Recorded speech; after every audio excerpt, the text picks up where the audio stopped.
एक गांव में विट्ठल नाम का गरीब आदमी अपनी पत्नी इंदु के साथ रहता था। विट्ठल के घर के हालात बहुत खराब थे। इंदु की तबीयत हमेशा खराब रहा करती। एक बार विट्ठल वेद जी से कहता है, वेद जी, आप पिछले 1 साल से इंदु का इलाज कर रहे हैं, लेकिन ये थोड़े दिन के लिए ही ठीक होती है, फिर इसकी तबीयत बिगड़ जाती है। इसे बार बार चक्कर आने लगते हैं। आखिर बात क्या है? विट्ठल, अब तो मेरी भी समझ के बाहर है कि तुम्हारी पत्नी की तबीयत ठीक क्यों नहीं हो पा रही। मुझे जितना आता है मैंने सब करके देख लिया, अपनी ओर से सभी प्रयास कर लिए। मुझे लगता है जरूर कोई गंभीर बात है। तुम एक काम करो, इन्हें शहर के किसी बड़े अस्पताल में लेकर जाओ। अब इनका इलाज वही हो सकता है। समय पर इलाज करवाना जरूरी है, वरना कुछ भी हो सकता है। विट्ठल बहुत चिंता में पड़ जाता है।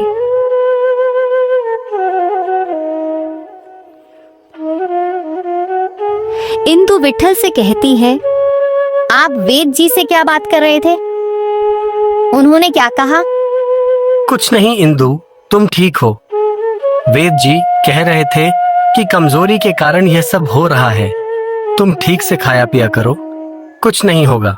विट्ठल मन ही मन सोचता है, अगर मैं इंदु को सच बताता हूँ तो इंदु चिंता में पड़ जाएगी और इसकी तबीयत ज्यादा खराब हो जाएगी।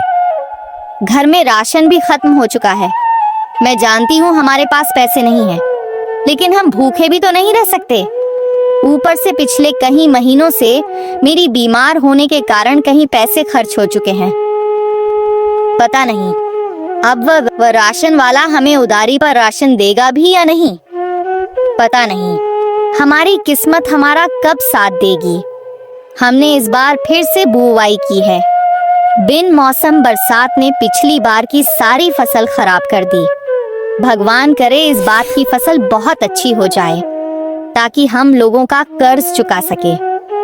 हाँ इंदु, तुम सही कह रही हो। मैं भी इसी चिंता में रहता हूँ। आए दिन घर पर लोग अपना पैसे मांगने आते हैं। आखिर कब तक मैं उन्हें रोक कर रखूंगा? पता नहीं भगवान भी कैसा खेल खेल रहा है। मैं तो परेशान हो चुका हूँ। आप चिंता मत कीजिए, सब ठीक हो जाएगा। आपने यह तो सुना होगा ना कि ईश्वर के घर देर होती है, लेकिन अंधेर नहीं। बस थोड़े दिन इंतजार कर लीजिए। मेरा मन कहता है कि बहुत जल्द सब कुछ ठीक हो जाएगा। विट्ठल खेत चला जाता है। वहां जाकर सोचता है, हे भगवान, मेरी मदद करो। मेरे पास इंदु का इलाज करने के लिए पैसे नहीं हैं। वेद जी की बातों से लग रहा था कि जरूर कोई गंभीर बात है। अगर मैंने इंदु का इलाज जल्द से जल्द ना करवाया तो कहीं अनर्थ ना हो जाए। इंदु के हे भगवान, मेरी मदद करो। मेरे पास इंदु का इलाज करने के लिए पैसे नहीं हैं। वेद जी की बातों से लग रहा था कि जरूर कोई गंभीर बात है। अगर मैंने इंदु का इलाज जल्द से जल्द ना करवाया तो कहीं अनर्थ ना हो जाए। इंदु के इलाज के लिए मैंने पहले ही बहुत लोगों से कर्ज ले रखा है। दिन गुजरते चले जाते हैं। किस्मत विट्ठल का साथ देती है और इस बार विट्ठल को बहुत अच्छी फसल होती है। विट्ठल बहुत खुश हो जाता है। इस बार की फसल तो वाकई में बहुत अच्छी है। ऊपर वाले, तेरा बहुत बहुत धन्यवाद। लगता है इस बार मेरी सारी चिंता ही मिट जाएगी। दिन बीतते चले जाते हैं। जब फसल कटाई का समय आता है, तभी अचानक आसमान में बादल घिर आते हैं और अचानक इतनी तेज आंधी, तूफान और बारिश होने लगती है कि पूरे के पूरे खेत बह जाते हैं। सारी फसल बर्बाद हो जाती है। खेतत का नजारा देख विट्ठल के आंखों से आंसू नहीं रुकते।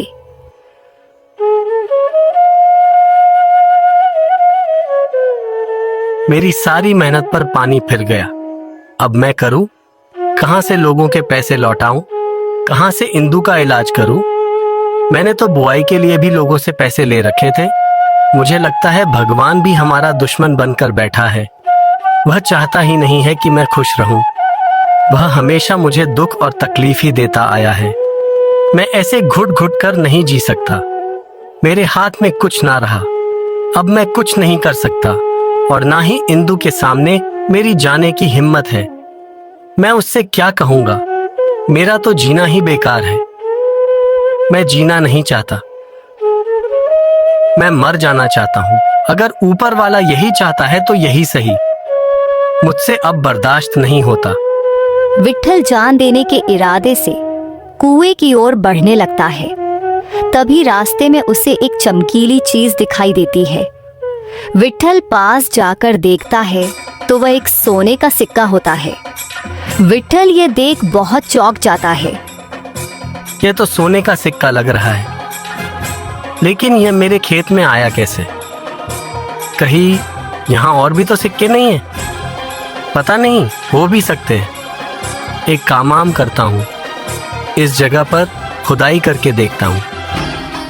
हे भगवान, आपने थोड़ी सी उम्मीद फिर से जगाई है। अगर इस जगह से मुझे और भी सोने के सिक्के मिलते हैं और मेरी सारी मुसीबत से छुटकारा मिलता है, तो मैं आपसे वादा करता हूँ कि उन सिक्कों में से कुछ हिस्से से जरूरतमंद और असहाय लोगों की मदद करूंगा। किसी जरूर माँ को दान में दे दूंगा। एक बार यह चमत्कार दिखा दे कि इस जमीन के नीचे में जो चाहता हूँ वही मिले। और अगर मुझे यहाँ कुछ नहीं मिला तो आज मैं इस दुनिया को छोड़कर चला जाऊंगा। अब आप सोच लीजिए कि आपको क्या करना है।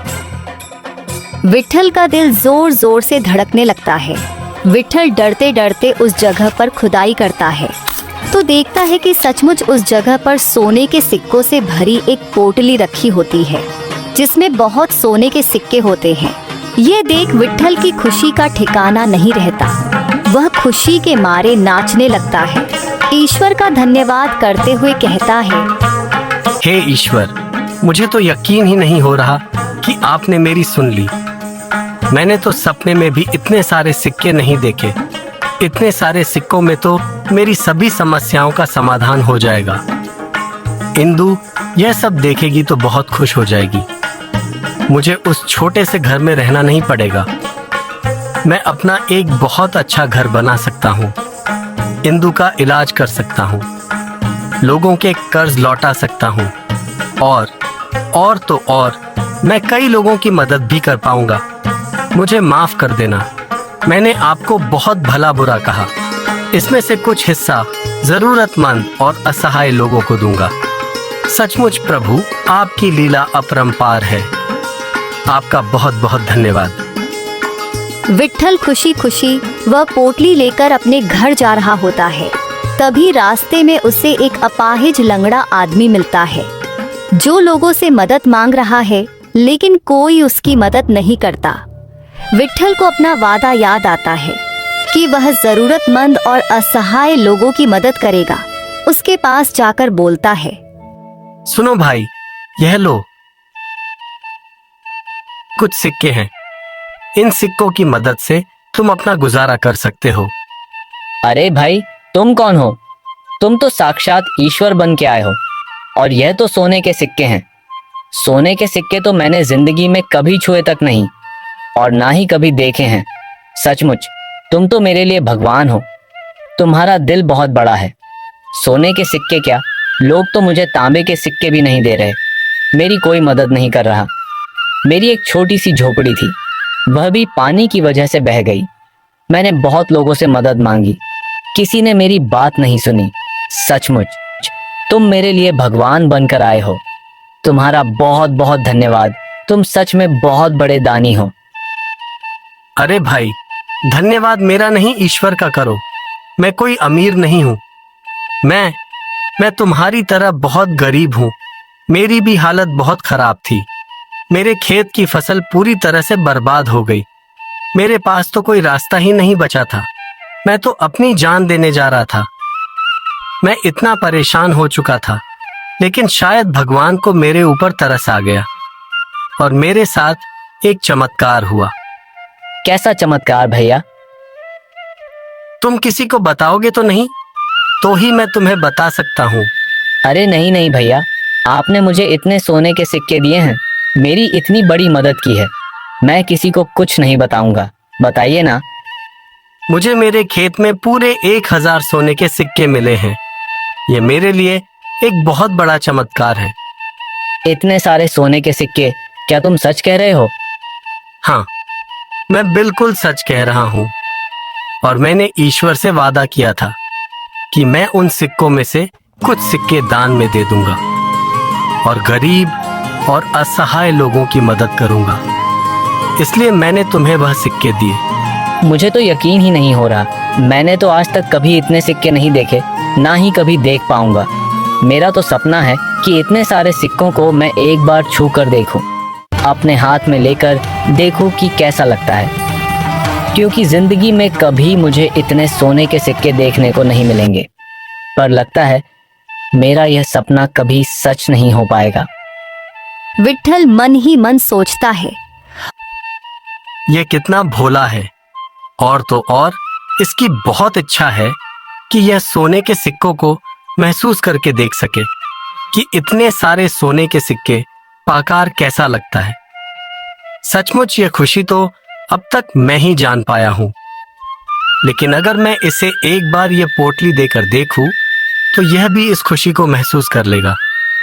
मुझे लगता है मुझे एक बार इसके हाथ में यह पोटली देनी चाहिए, ताकि इसका सपना पूरा हो सके। बस देखना ही तो चाहता है, इसमें क्या बुराई है। क्या पता सचमुच कल को इसे इतने सारे सोने के सिक्के देखने को मिलेंगे भी या नहीं। अगर तुम्हारा यह सपना है कि तुम एक बार ये सिक्के अपने हाथ में लेकर देखना चाहते हो, तो तुम ये सिक्कों की पोटली थोड़ी देर के लिए मुझसे ले सकते हो। इन्हें महसूस कर सकते हो, तुम्हारा सपना पूरा हो जाएगा। क्योंकि गरीबी मैं भी अच्छी तरह जानता हूं कि हम गरीबों के सपने ज्यादातर सपने ही रह जाते हैं। मेरा भी सपना था जो आज ईश्वर ने पूरा कर दिया है। इसे छूकर देखकर तुम अपना सपना पूरा कर लो, फिर मुझे दे देना। तुम बहुत अच्छे हो भैया। बस एक बार अपने हाथ में लेकर देखना चाहता हूँ। तुम्हें तुरंत ही लौटा दूंगा। और विट्ठल उस लंगड़े को सोने के सिक्कों से भरी पोटली दे देता है। लंगड़ा उस पोटली को पाकर बहुत खुश हो जाता है। सचमुच भैया, इन सिक्कों को पकड़कर तो ऐसा लग रहा है मानो दुनिया भर की सारी खुशियां मिल गई हों। यह एहसास मुझे जिंदगी में पहली बार हो रहा है। अब मेरे पास सब कुछ होगा। जो मैं चाहता हूँ वह सब कर पाऊंगा। मेरे पास भी नौकर चाकर होंगे, बड़ा सा घर होगा। इतने सारे सोने के सिक्के तो पूरे गांव में किसी के पास नहीं है। अब मैं गांव में सबसे रईस आदमी बन जाऊंगा। उसकी यह सारी बातें सुन विट्ठल चौंक जाता है और उसे कहता है, यह तुम क्या कह रहे हो? मैंने ये सिक्के तुम्हें सिर्फ छूने के लिए ही दिए हैं, रखने के लिए नहीं। अब बहुत हुआ, सिक्के वापस दे दो। यह सिक्के मेरे हैं, मैं तुम्हें क्यों दूं? निकल यहाँ से। यह तुम क्या बकवास कर रहे हो? यह सोने के सिक्कों से भरी पोटली मेरी है। मेरे सिक्के मुझे वापस करो। मुझे घर जाना है। मैंने तुम्हें मदद के तौर पर सिक्के दे दिए थे।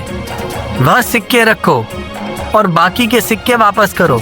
मैंने कहा ना, यह सिक्के मेरे हैं, तुम्हारे नहीं। मैं तुम्हें सिक्के क्यों दूं? कोई सिक्के नहीं मिलेंगे। निकलो यहाँ से। अगर तुम नहीं माने तो मैं लोगों की भीड़ इकट्ठा कर लूंगा। उस लंगड़े के मन में लालच आ जाता है और वह सिक्के देने से मना करता है। यह देख विट्ठल के पैरों तले जमीन खिसक जाती है। तुम किस बात के लिए लोगों को इकट्ठा करना चाहते हो? मैं भी देखता हूँ तुम मेरे सिक्के मुझे कैसे नहीं लौटाते। वह सिक्के मेरे हैं, मुझे मिले हैं। मैं कहता हूँ मेरे सिक्के अभी के अभी मुझे लौटा दो, वरना ठीक नहीं होगा। अच्छा, तो तू ऐसे नहीं मानेगा। मैं अभी लोगों को बुलाता हूँ। वह लंगड़ा चिल्ला चिल्ला कर लोगों को वहां इकट्ठा कर लेता है और उनसे कहता है, अरे देखो देखो भाइयों, ये आदमी मुझे परेशान कर रहा है। मैंने ना जाने कितने दिनों से एक एक सिक्के जोड़े हैं और ये आदमी इन सिक्कों को मुझे छीनना चाहता है। ये मेरी जिंदगी भर की जमा पूंजी है और यह आदमी मेरे सिक्कों के लिए मुझे जान से मारने की धमकी दे रहा है। मुझे इससे बचाओ, मेरी मदद करो। मैं तो एक अपाहिज हूँ। मैं इसके साथ झगड़ा भी नहीं कर सकता। अब आप ही लोग मेरी मदद कीजिए। इस आदमी से मुझे बचाइए। यह मुझसे मेरी पोटली छीनना चाहता है। यह मेरे मेहनत के पैसे हैं। मैंने भीख मांग कर कमाए हैं।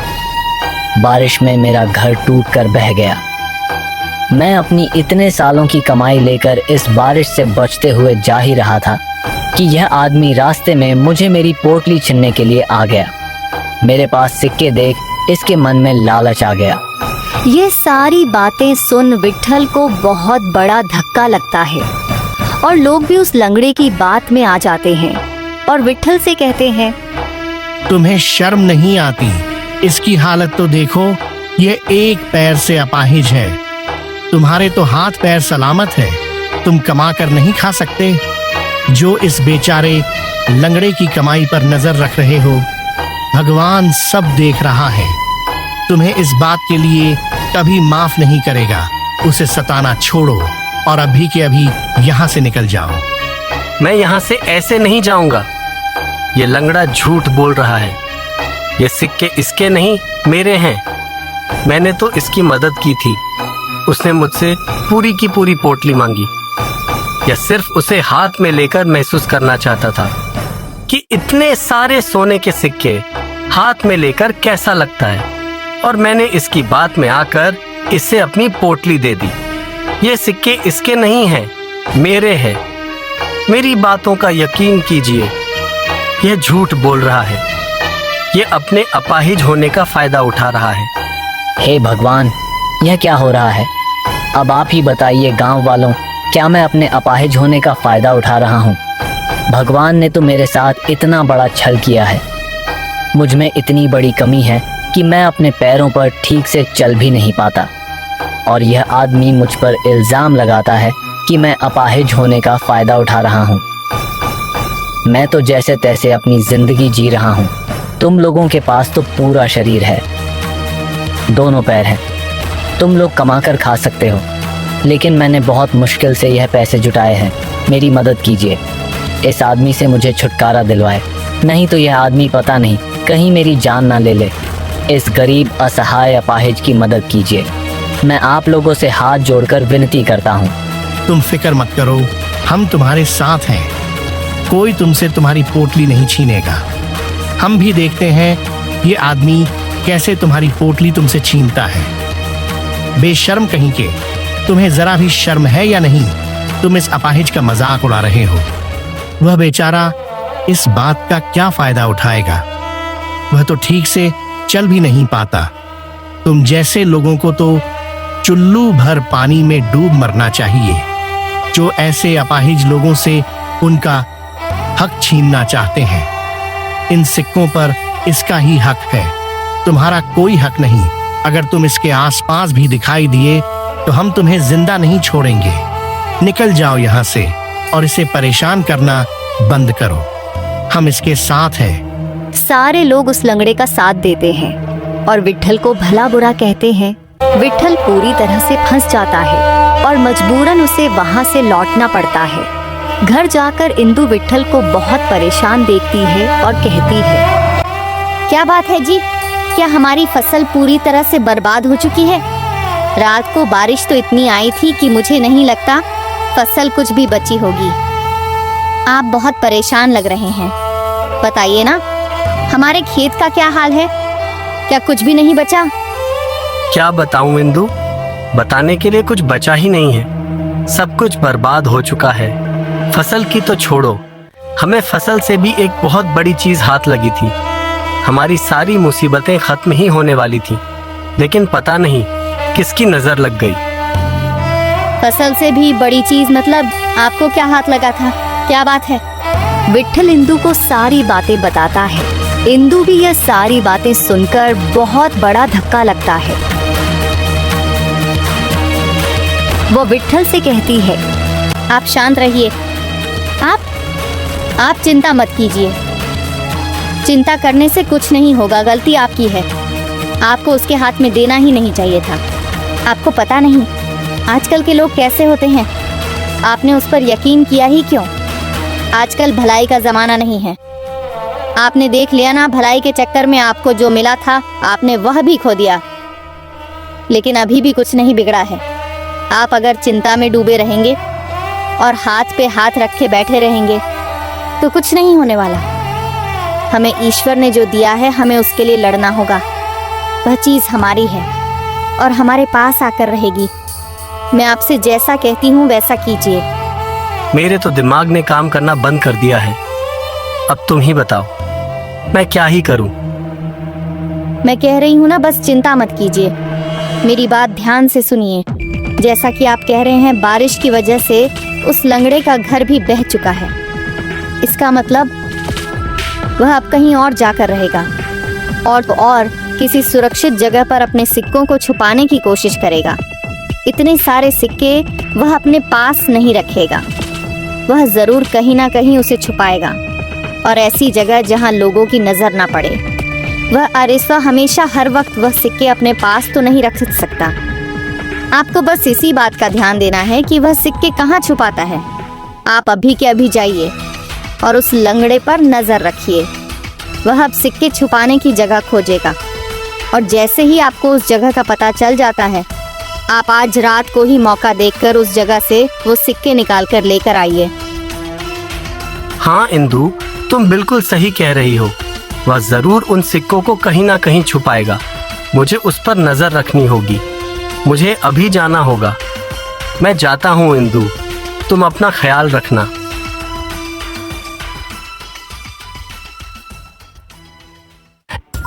विट्ठल उस लंगड़े पर नजर रखता है।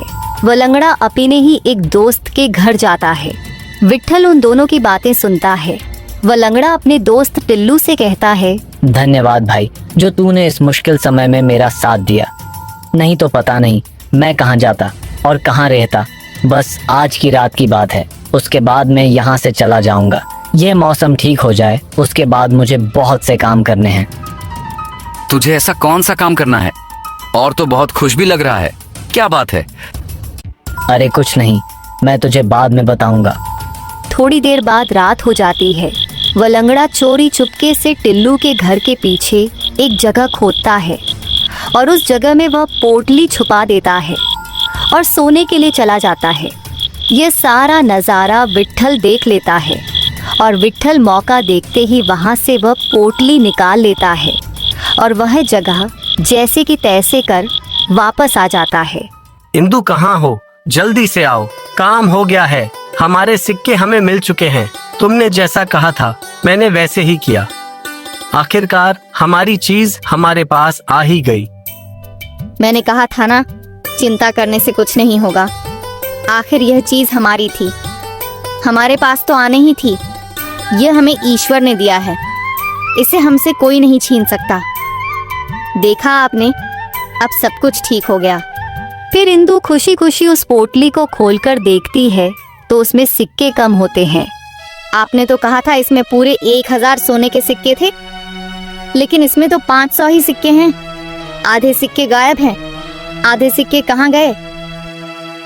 यह तो मैं भी नहीं जानता इंदु। उसने ये सिक्कों की पोटली जहाँ छुपी थी, मैं उसी जगह से ये पोटली लेकर आया हूँ। आधे सिक्के कहाँ गए ये तो मुझे भी नहीं पता। जरूर वह लंगड़ा बहुत चालाक है। उसने जानबूझकर एक जगह पर पूरे सिक्के नहीं छुपाए। उसने आधे सिक्के अपने पास रखे हैं। लगता है उसने ऐसे काम पहले भी किए हैं। वह अच्छी तरह से जानता था, अगर वह एक जगह सारे सिक्के रखेगा और वह चोरी हो गए तो उसके पास कुछ नहीं बचेगा। इसलिए उसने बड़ी ही चालाकी से आधे सिक्के अपने पास रखे हैं और वह किसी दूसरी जगह पर छुपाए हैं। आपको उस बात का पता लगाना होगा। आप कल सुबह ही वहां जाएंगे और इस बात का पता लगाएंगे। हाँ इंदु, तुम बिल्कुल सही कह रही हो। जरूर उसने आधे सिक्के कहीं और छुपाए हैं। मैं कल उस पर नजर रखता हूँ और इस बात का पता लगाकर रहूंगा कि वह आधे सिक्के कहाँ हैं। फिर दूसरे दिन वह लंगड़ा उसी जगह जाता है जहां उसने सिक्के छुपाए थे। अब ये सिक्के निकालने का समय आ गया है। आज मैं यहाँ से चला जाऊंगा और अपना एक बड़ा सा घर बनाऊंगा, एक महल जैसा घर जहाँ मैं राज करूंगा और अपने घर में बहुत सारे नौकर चाकर भी रखूंगा। अब तो मेरी ऐश ही ऐश है। जैसे ही वह लंगड़ा उस जमीन को खोदता है तो वहां देख उसके पैरों तले जमीन खिसक जाती है। उस जगह पर वह सोने के सिक्कों की पोटली नहीं होती। लंगड़ा बहुत परेशान हो जाता है। उसे बहुत बड़ा धक्का लगता है। यह क्या, मेरे सिक्के कहाँ गए? किसने निकाले? ये कैसे हो गया है? हे भगवान, ये तूने क्या किया? मैं तो बर्बाद हो गया। आखिर यह सब किसने किया होगा? मैं जब सिक्के रख रहा था तब तो यहाँ कोई नहीं था, तो यह कर कौन सकता है? कहीं ये इस टिल्लू का काम तो नहीं? कहीं उसने तो यह सिक्के नहीं निकाले? अभी जाकर उसे देखता हूँ। ए टिल्लू के बच्चे, मेरे सिक्के मुझे वापस कर। है तू इतना गुस्से में क्यों है? और कौन से सिक्के? क्या बात कर रहा है? ज्यादा होशियार बनने की कोशिश मत कर। तूने ही मेरे सिक्के चुराए। मेरे पास सोने के सिक्के थे। मैंने तेरे घर के बाहर एक जगह छुपाए थे और अब वो उस जगह नहीं है। इसका मतलब तूने ही वह सिक्के निकाले हैं। मेरे सिक्के मुझे वापस कर, वरना अच्छा नहीं होगा। ये तू क्या कह रहा है? मैंने कोई सिक्के, और क्यों बेलंगड़े, तेरे पास सोने के सिक्के कहाँ से आए? मुझे तो इस बारे में पता भी नहीं है। तू होश में तो है? अगर तूने वो सिक्के नहीं निकाले तो किसने निकाले? मेरे सिक्के आखिर गए तो गए कहाँ? मेरी तो बात ही समझ में नहीं आ रही है। तू किन सिक्कों की बातें कर रहा है? तेरे पास कौन से सिक्के थे? वो लंगड़ा टिल्लू को सारी बातें बताता है। तो फिर टिल्लू उसे कहता है, अच्छा, तो यह बात थी। मुझे तो तूने पहले नहीं बताया, लेकिन मैं सच कह रहा हूँ मेरे दोस्त, मैंने वह सिक्के नहीं निकाले। मैं अपनी माँ की कसम खाकर कहता हूँ, मुझे इस बारे में कुछ नहीं पता और गलती तुम्हारी है। अगर तुमने मुझे पहले बता दिया होता तो मैं उन सिक्कों को सुरक्षित जगह रख देता, ऐसी जगह रखता जहाँ किसी की नजर भी नहीं पड़ती। तूने मुझे कल क्यों नहीं बताया? अगर बता दिया होता तो तेरे सिक्के चोरी नहीं होते। तूने उसे मेरे घर के बाहर रख दिया। अब किसी न किसी की नजर पड़ गई होगी। यहाँ चोरों की कोई कमी नहीं है। जरूर किसी चोर ने तुम्हारी पोटली चुरा ली है, लेकिन इसमें गलती तुम्हारी है। तुम्हें वहाँ सिक्के रखने ही नहीं चाहिए थे। घर में छोड़ तुम बाहर सिक्के रखाए। अरे इतनी कीमती चीज कोई बाहर रखना है भला? तुमने तो चोरों को आमंत्रण ही दे दिया और अपने हाथों से सारे सिक्के गवा दिए। शायद तुम सही कह रहे हो। मुझे तुम्हें कल ही बता देना चाहिए था। शायद मेरे सिक्के बच जाते, लेकिन कोई नहीं, मेरे पास आधे सिक्के अभी भी हैं। ये तुमने बहुत अच्छा किया कि पूरे सिक्के वहाँ नहीं छुपाए। एक काम करो, वह आधे सिक्के मेरे पास दे दो। मैं उसे सुरक्षित जगह पर रख देता हूँ। वैसे भी यहाँ मेरे घर पर कोई नहीं आता। मेरे घर में रखोगे रहेंगे तो सुरक्षित रहेंगे। जब जरूरत हो तब बता देना, मैं तुम्हें दे दूंगा। टिल्लू अपने घर में एक मटके में छुपाकर रख देता है। सिक्के यहाँ सुरक्षित तो रहेंगे ना? अरे हाँ, तुम बिल्कुल चिंता मत करो। मैंने एक मटके के अंदर वह सिक्के छुपा कर रख दिए और ऊपर से कंकड़ डाल दिया। किसी को कभी पता नहीं चलेगा कि कंकड़ के नीचे सोने के सिक्के हैं। तुम बिल्कुल चिंता मत करो, यहाँ सोने के सिक्के सुरक्षित है। विट्ठल ये सारी बातें सुन लेता है और उसी रात को मौका देख चोरी चुपके से उस मटके से सिक्कों की पोटली निकाल लेता है और कंकड़ और भर देता है और वहाँ से निकल जाता है। घर जाने के बाद दोनों पति पत्नी बहुत खुश होते हैं। इंदु विट्ठल से कहती हैं, आखिरकार हमारी चीज हमारे पास लौट आई। उस लंगड़े को अच्छा सबक मिला और इसके साथ आपको भी। किसी की मदद करने से पहले उसे अच्छी तरह से परख लीजिए कि वह उस मदद के लायक है या नहीं, क्योंकि आजकल का जमाना अच्छा नहीं है। आपने देखा ना आपके साथ क्या हुआ। हाँ इंदु, तुम सही कह रही हो। आज अगर तुम ना होती तो पता नहीं, मैं तो अपनी जान ही दे देता। मैं तो पूरी तरह से हार चुका था। मुझ में अब हिम्मत ही नहीं बची थी। यह सब तुम्हारी वजह से हुआ है इंदु। आज तुम्हारी बुद्धि के कारण ही यह सोने के सिक्के लौट पाए हैं, वरना मैंने तो उम्मीद ही खो दी थी। यहाँ जब वह लंगड़ा और टिल्लू उस मटके को सुबह देखते हैं तो उसमें सोने के सिक्के नहीं सिर्फ कंकड़ ही भरे होते हैं। ये देख इस लंगड़े को बहुत गुस्सा आता है। वह टिल्लू से कहता है, ये क्या है टिल्लू, इसमें तो सिर्फ कंकड़ भरे हैं, मेरे सोने के सिक्के कहाँ हैं? वह तो मैं भी नहीं जानता, मैंने इसमें ही सोने के सिक्के रखे थे, पता नहीं कहाँ गए। मैं तो खुद हैरान हूँ। झूठ मत बोल साले, जरूर तुम्हें ही मेरे सोने के सिक्के चुराए हैं। तूने ही मुझे कहा था कि तेरे पास सोने के सिक्के सुरक्षित रहेंगे। अब तू जानबूझकर यह सब कर रहा है। मुझे तो लगता है मेरे आधे सोने के सिक्के भी तुमने ही चुराए थे और आज यह सिक्के भी तुमने ही चुराए थे हैं। मुझे मेरे सोने के सिक्के वापस चाहिए, अभी के अभी मेरे सिक्के वापस कर। ये तू कैसी बातें कर रहा है? मैंने कहा ना, मैंने तेरे सोने के सिक्के नहीं चुराए।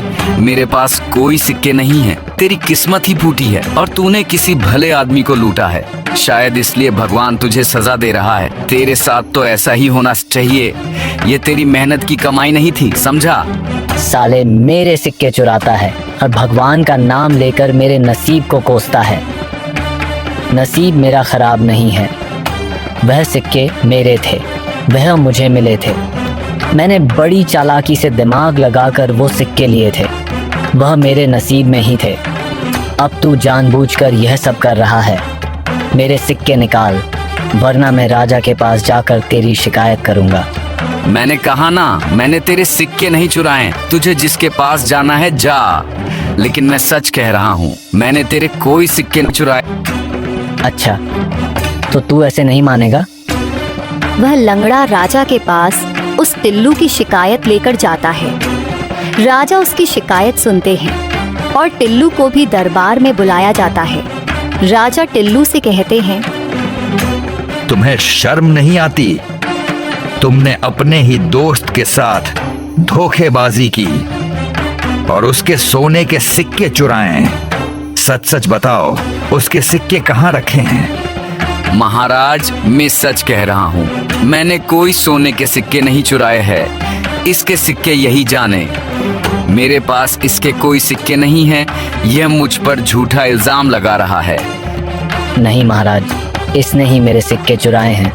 मैं इसके घर के बाहर वह सिक्के रखे थे, वह भी चोरी हो गए। और तो और इसने ही मुझसे कहा था कि बाकी के सिक्के मैं इसके पास रखूं, इसने वह भी चुरा लिए। मेरी मदद कीजिए महाराज, मेरे पास आपके सिवाय कोई रास्ता नहीं है। अब आप ही कुछ कर सकते हैं। मैं एक गरीब हूँ, असहाय हूँ, एक पैर से अपाहिज हूँ। मेरी मदद कर दीजिए महाराज। टिल्लू, हम तुम्हें अभी भी कह रहे हैं, तुम इसके सिक्के लौटा दो, वरना हम तुम्हें ऐसी सजा देंगे तो तुम सोच भी नहीं सकते। महाराज, आप इसकी बातों का यकीन मत कीजिए। सच बात तो ये है कि वह सिक्के इसके थे ही नहीं। इसने किसी भले मानस से धोखा देकर उन सिक्कों को हासिल किया है। वह तो किसी गरीब के सिक्के थे। इसने उस आदमी से धोखाधड़ी की और धोखे से उससे सिक्के निकाले थे और मेरे घर पर आ गया था। आप इससे पूछिए। महाराज को यह सब सुन बहुत गुस्सा आता है। वह गुस्से से लंगड़े से पूछते हैं, सच सच बताओ, वह सिक्के किसके थे? क्या तुमने धोखे से उन सिक्कों को पाया था? अगर तुमने सच नहीं बताया तो हम तुम्हें सूली पर चढ़ा देंगे।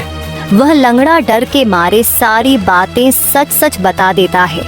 फिर महाराज कहते हैं, अच्छा, तो यह बात है। शायद इसीलिए वह सिक्के तुम्हारे पास नहीं है, क्योंकि वह सिक्के तुम्हारे थे ही नहीं। हम तुम्हें इस बात की सजा जरूर देंगे, लेकिन हमें पहले इस बात का पता लगाना होगा कि आखिर वह सिक्के किसने चुराए। मंत्री जी, एक काम कीजिए, पूरे गांव में ऐलान करवा दीजिए कि 1000 सोने के सिक्के जिसने भी चुराए हैं वह खुद दरबार में आ जाए। अगर हमें कहीं से पता चला कि वो सोने के सिक्के किसने चुराए हैं तो हम उसे फांसी की सजा दे देंगे। इससे अच्छा वह अपना जुर्म खुद ही कबूल कर ले और वह सारे सोने के सिक्के लेकर दरबार में आ जाए। यह सारी बातें गांव में फैल जाती है और विट्ठल और इंदु को भी पता चल जाता है। इंदु विट्ठल से कहती है, अब हमें सामने जाना होगा। अगर महाराज को बाद में पता चला कि वह सिक्के हमारे पास है तो वह कहीं हमें कोई सजा ना सुना दे, जबकि हमने कुछ नहीं किया है। लेकिन हम ऐसे छुपे रहेंगे और सामने नहीं आएंगे तो अनर्थ हो जाएगा। इससे अच्छा हमें दरबार जाना होगा और महाराज को सारी बातें बतानी होगी। फिर महाराज जी तय करेंगे कि उन सिक्कों का क्या करना है। वैसे वह सिक्के हमें मिले थे और हमारे खेत में मिले थे, तो उस पर हमारा ही अधिकार है। आप बिल्कुल भी चिंता मत कीजिए, सच्चाई की ही जीत होगी। वह सिक्के के हमें ही मिलेंगे।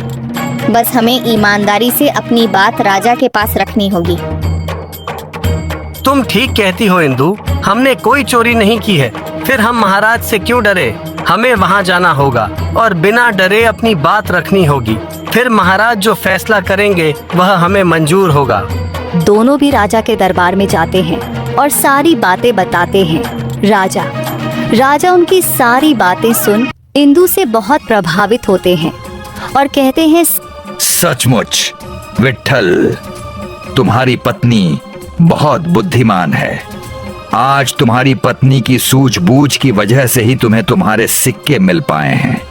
और इस सिक्कों को पाने के लिए जो तुमने किया वह हमारे नजर में कोई चोरी नहीं है। वह तुम्हारी ही चीज थी जो तुमने ले ली। चोर तो वह है जिसने तुमसे धोखे से वह सिक्के छीने थे। हम उसे ऐसी सजा देंगे कि वह जिंदगी भर याद रखेगा। उन सारे सिक्कों पर तुम्हारा अधिकार है। तुम उन सिक्कों को अपने पास रख सकते हो। उस पर तुम्हारे सिवा किसी का अधिकार नहीं है। सारी बातें सुनकर इंदु और विट्ठल बहुत खुश हो जाते हैं। आखिरकार सच्चाई की जीत होती है। विट्ठल महाराज से कहता है, महाराज, मैं जानता हूँ कि उस लंगड़े ने मेरे साथ बहुत बुरा किया है, लेकिन महाराज वह एक गरीब है, असहाय है। उसने लालच के चलते यह सब कुछ कर दिया, लेकिन उसे छोड़ दीजिए, उसे क्षमा कर दीजिए। उसे तो ईश्वर ने पहले से ही बहुत बड़ी सजा दे रखी है। अब आप उसे कोई सजा मत दीजिए, मेरी आपसे विनती है। और मैंने ईश्वर से वादा किया था कि मैं उन सिक्कों में से गरीब और असहाय की मदद करूंगा। मैं अभी भी चाहता हूं महाराज कि उनमें से कुछ सिक्के मैं उसे दे दूं। मैं बस आपकी इजाजत चाहता हूं ताकि वह अपने आने वाली जिंदगी अच्छे से जी सके। विट्ठल, तुम किस चीज से बने हो? उसने तुम्हारे साथ इतना सब कुछ किया, फिर भी तुम उसके बारे में सोच रहे हो? सचमुच मानना पड़ेगा, तुम जैसा आदमी तो मैं आज तक नहीं देखा। तुम सचमुच बहुत अच्छे हो विट्ठल। तुम्हारी दरिया दिली देखकर आज मेरा दिल खुश हो गया। आज मैं सिर्फ तुम्हारे कहने पर उसे छोड़ रहा हूं, वरना हम उसे कभी माफ नहीं करते। उस लंगड़े को अपने किए पर बहुत पछतावा होता है। उससे माफी मांगता है। विट्ठल उसे कुछ सोने के सिक्के देता है। यह देख लंगड़े की आंखें भर आती है। तुम बहुत नेक दिल हो, तुम बहुत महान हो। तुम्हारी जगह पर कोई भी होता तो मुझे राजा से सजा दिलवाता, ना कि मेरी मदद करता। लेकिन तुमने न सिर्फ मुझे राजा की सजा से बचाया है, बल्कि मेरी इतनी बड़ी मदद की है ताकि मैं आने वाली जिंदगी अच्छे से जी सकूं। तुम महान हो भैया, मैं आपका एहसान कभी नहीं भूलूंगा। हो सके तो मुझे माफ कर देना भैया। मैं जानता हूँ मैं माफी के लायक नहीं हूँ, लेकिन फिर भी मुझे माफ कर देना। मैं आपसे वादा करता हूँ, मैं भी आपके जैसे बनकर दिखाऊंगा। जितना हो सके मदद करूंगा, कभी किसी के साथ धोखाधड़ी नहीं करूंगा।